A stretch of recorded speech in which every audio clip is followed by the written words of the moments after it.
अस्सलाम वालेकुम, welcome back to another video. तो चलो आज मिलके सीखते हैं ये वाला नेक डिज़ाइन, क्योंकि ये वाला नेक डिज़ाइन मुझे खुद भी बनाना नहीं आता था। हमेशा अम्मी ने ही बनाया है, मैंने इसको आज फर्स्ट टाइम बनाया है क्योंकि ये कपड़े मैं ही सिलाई कर रही थी। तो इसका नेक डिज़ाइन मैंने सोचा कि ये वाला बनाते हैं। इसकी नेकलाइन ऐसी ही बनी हुई थी, तो अम्मी ने कहा जी खुद बनाना है, जो भी करना है। मेरे पास टाइम नहीं है, मेरे पास ना लेके आना, क्योंकि अर्जेंट कपड़े थे, वो भी सिलाई करने थे। अर्जेंट नहीं थे लेकिन काफ़ी दिनों से पड़े हुए थे, तो फिर अम्मी ने तो वो कंप्लीट करने ही थे क्योंकि कस्टमर्स भी बार बार पूछ रही थी। तो चलिए स्टार्ट करते हैं। सबसे पहले तो आपने अपनी शर्ट को उल्टा रख लेना है, कुछ इस तरह से क्रीज लगा के सेंटर में। और ये जी मैंने थोड़ा सा ना बोर्ड शेप में कटिंग करके गला रखा हुआ है। इसकी डीप और विड्थ मैंने आपको दिखा दी है। और यहाँ पर जो हमने स्लिट बनानी है उसके लिए कुछ इस तरह से आप लोगों ने बुकरम कटिंग करनी है। ये 1 इंच की चौड़ी है और 12 इंच की लंबाई में है, और ये 12 इंच की काफ़ी होती है। अब इस राउंड गले को कुछ इस तरह से हम लोगों ने कमीज के ऊपर ही फिक्स करना है। और यहाँ पर लड़कियों को काफ़ी प्रॉब्लम आती है, समझ नहीं आती, शोल्डर कहीं से ज्यादा लिया जाता है कहीं से कम। तो इसका हल यही है कि कटिंग किए हुए गले को कुछ इस तरह से आप लोगों ने कमीज के ऊपर रखना है और यहाँ पे कट का निशान लगा लें। अब इसी दोनों कट के निशान को ही फॉलो करते हुए आप लोगों ने इसको बुकरम को अच्छे से यहाँ पे पेस्ट करना है। अच्छा, नेक का साइज जो है ना वो बॉडी पे डिपेंड करता है कि आपकी गर्दन मोटी है, पतली है, या फिर आपके मसल ज्यादा हैं या कैसे हैं। और अगर आपकी गर्दन मोटी है या फिर काफ़ी मसल्स वगैरह हैं तो ये वाला साइज़ आपके लिए परफेक्ट रहेगा। इसी साइज़ से आप अपने गले को बना सकते हैं, बहुत परफेक्ट आएगा। वैसे अगर आप टीनेजर का बनाना चाहते हैं ना तो उसकी मैंने मेजरमेंट आपको स्क्रीन पर शो कर दी है, आप लोग इसका स्क्रीनशॉट ले लीजिएगा। अब ये जो हमने बुकरम की स्लिट बनाई थी इसकी भी पार्टीशन कर लेते हैं। और यहाँ नीचे से ना आप लोगों ने कट लगाने होते हैं इतनी ही चौड़ाई में जितनी आप लोगों ने सिलाई में ऊपर से बुकरम लेकर आनी होती है, ठीक है, उससे ज़्यादा नहीं लगाना। यहाँ बिल्कुल आप सेंटर में फोकस करें, मैं आपको नज़दीक से भी दिखा देती हूँ। सिर्फ आप लोगों ने उतनी ही यहाँ से कटिंग करनी है जितनी आप ऊपर से बुकरम लेते आएंगे, यानी कि एक एक पैर की। और उसके बाद यहाँ पर ग्लू गम के साथ आप इसको अच्छे से पेस्ट कर लें, या फिर वैसे भी आप प्रेस करते हैं ना तो ये बैठ जाती है, क्योंकि इसके पीछे बुकरम लगी होती है, हार्ड होता है यहाँ से कपड़ा, तो अच्छे से ये बैठ जाता है। ये देखें, यहाँ नज़दीक से भी दिखा देती हूँ। बिल्कुल आप लोगों ने ऐसे ही इसको बनाना है। जब ऐसे बनाएंगे ना तो नीचे से बहुत फिनिशिंग के साथ लगेगी। अब यहाँ पर ना आपने लेस की सीधी साइड ऊपर की तरफ रखनी है, यानी कि सीधी साइड नज़र आए, और आपने ना ऐसे ही कमीज के ऊपर इसको फिक्स करते जाना है और लगाते जाना है। यहाँ से भी बिल्कुल हल्के हाथ से आपने इसको ऐसे प्रेस करना है और ये बैठ जाएगी, और फिर आपने ना सिलाई लगाते जाना है। अच्छा, सारी गेम इस सिलाई की ही है। आप लोगों ने ये सिलाई सिर्फ एक पैर की लगानी है शुरू से लेके एंड तक। अगर कहीं से मोटी पतली सिलाई हो भी जाती है ना तो कोई मसला नहीं, हम बाद में उसको ठीक कर सकते हैं। तो यहाँ से एंड पे आप लोगों ने ना अच्छे से इस किनारी को अलग कर लेना है, और इस तरह से ना कुछ नीचे की तरफ करके आपने इसको फिक्स करना है और सिलाई लगानी है। कोशिश करिए कि नीचे आके जब आप सिलाई ख़त्म करें ना तो वहाँ से आप लोगों ने गौर से देख लेना, और कोशिश करना है कि वहाँ पे सिलाई आपकी कपड़े के ऊपर नहीं आनी चाहिए। ये देखिए, इसको ऐसे टर्न करें और इधर की तरफ ख़त्म कर दें। इसी तरह अब हम स्लिट की दूसरी तरफ लगाएंगे और नीचे से स्टार्ट करेंगे। यहाँ पे आप लोगों ने देखना है, इसको ऐसे पीछे की तरफ करना है। ये देखिए, नज़र आ रही है ना। इसी तरह से इसको भी अंदर की तरफ ही करेंगे, ये ऐसे नीचे, और ये बाहर की तरफ निकालेंगे और यहाँ पर सिलाई चलाते जाएंगे।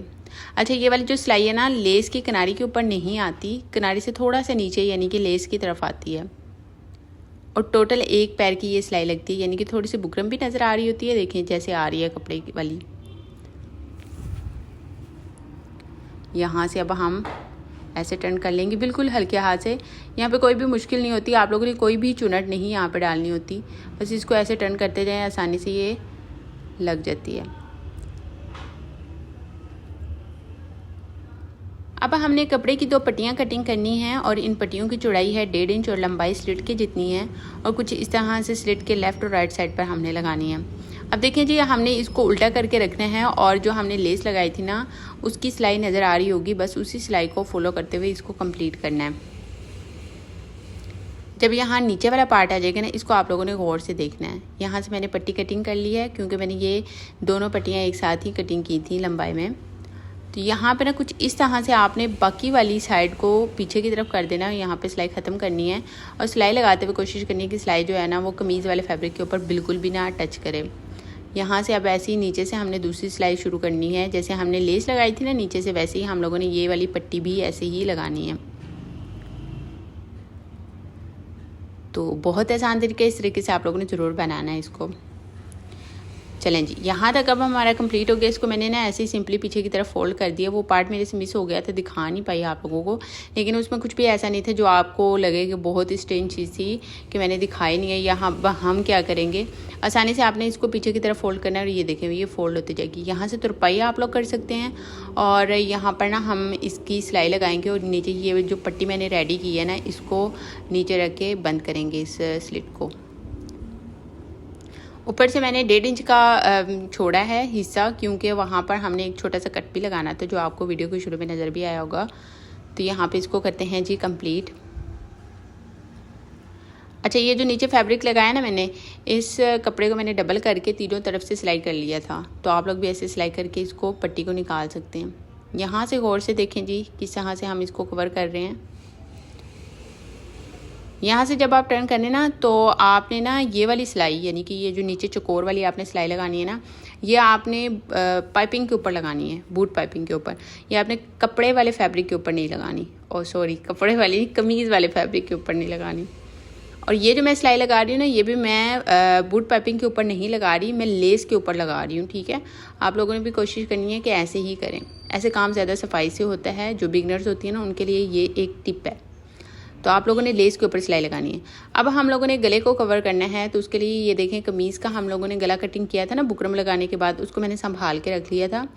तो उसी को इस कपड़े के ऊपर इस तरह से रखेंगे, नीचे डबल फोल्ड हुआ हुआ कपड़ा है, और ऐसे ही हम लोगों ने गला कटिंग कर लेना है।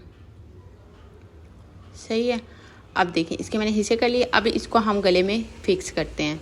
ये देखो, गले को भी ऐसे ही उल्टा रख लेना है आप लोगों ने। ठीक है, और एक एक पैर का, यानी कि जो हमने लेस लगाई थी ना, उसी वाली सिलाई को हम लोगों ने फॉलो करते हुए इसको कंप्लीट करना है। यहाँ नीचे से आप गौर करिएगा, नीचे वाले कपड़े को मैंने इस वाले को पहले नहीं किया था तुरपाई, आप लोग चाहें तो पहले कर लिया करें। तो अब इस वाले को ना कुछ इस तरह से ऊपर की तरफ फोल्ड करेंगे और इसको कंप्लीट करेंगे। इसका मकसद ये होता है कि जब हम इसको ऐसे फोल्ड करेंगे ना इस यहाँ से बाहर की तरफ, तो ये ऑलरेडी यहाँ से सिलाई हो जाएगा, तो हमें बार बार यहाँ से कपड़ा कवर नहीं करना पड़ेगा। देखो कितनी नफासत के साथ ये बना है। दूसरे वाले को और से देखें, आपको आइडिया हो जाएगा। थोड़ा सा आप लोगों ने 1/2 इंच का बढ़ाना है नीचे वाला कपड़ा, उसको ऐसे ऊपर की तरफ लाएं और यहाँ से सिलाई चला दें। ये देखें, तो यहाँ से ये वाला तरीका आप लोगों को कैसा लगा मुझे ये भी बताना कि आपको पहले पता था। ये देखें, इसको ऐसे फोल्ड करेंगे ना, तो यहाँ से कितना परफेक्ट सिलाई होगा। तो बस अब इसको मैं अंदर की तरफ फोल्ड करती हूँ। यहाँ पर हमें सिलाई लगाने की ज़रूरत नहीं होती, अगर आप चाहें तो आप लगा भी सकते हैं लेस के ऊपर, यानी कि। और यहाँ पे ना बस इसको ऐसे ही फोल्ड करने के बाद ना मैं पीछे से तुरपाई कर दूँगी। ये देखो, तो यहाँ पे हमें ज़रूरत नहीं है, अगर आप लगाना चाहें तो वो भी नहीं है कि आप लगा नहीं सकते, ये बुरा लगेगा, आप लगा सकते हैं। लेकिन मैं नहीं लगाऊंगी क्योंकि एक्स्ट्रा काम मैं नहीं करती जितना काम हो सके वही काफ़ी है।